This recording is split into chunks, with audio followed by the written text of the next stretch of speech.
Este temita es para dejar claro lo grande puta madre que me lo paso entre semana en Instagram con Kinky, Chabel y nuestra gente. Que DJ Mantecas 2019.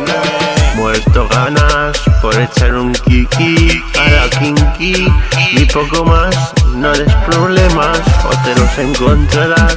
No des problemas o te los encontrarás. No des problemas o te los encontrarás. Personas que me importan de verdad.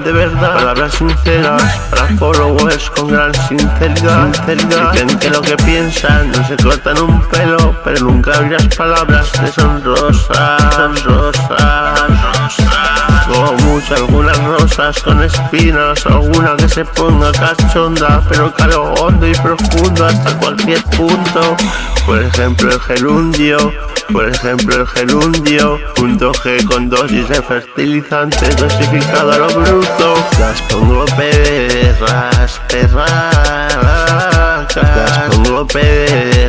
las pongo perras,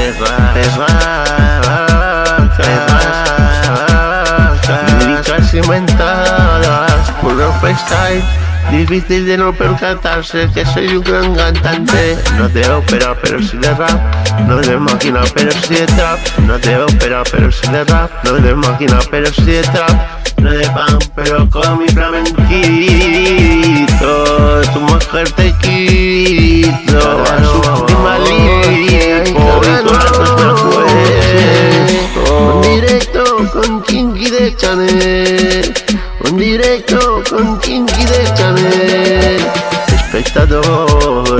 Espectadores básicos, Monaca de Lord, Martica y un par de Sergios, David, o sea Henry, Monreal con su mala inferencialidad, Laura, Sinauqui, Burbindo, pero casi ningún estúpido.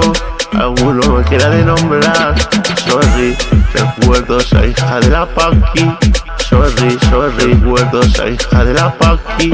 Sorry. Está bien, a la perra tu cuñada me la encontré en la terraza. No sé qué quería, sería lo que yo pensaba. Así que átala antes de que te dé una puñalada, tonto de tu tato. Átala antes de que dé una puñalada, que no debe tener mal toto. Y soy muy curioso, soy sabroso y caprichoso. Quiero saturarla hasta empacharla, empotrarla y empotrarla. Salir en revistas guarra con mi guarana de manzana del Edén. Pues a los invitados que les den. Me voy con las tres a jugar. ¿Qué ves? Veo. ¿Qué ves? A jugar. ¿Qué ves? Que lo dejo todo al revés. Pim pam pum, pim play. Poneme una rache con la cara de piflaco. Poneme una rache con la cara de piflaco. Pim play. Ya que nombré a Sergio El Duchas, he de nombrar a Dani González, profesional, te hace pasar buenos ratos, fenomenal.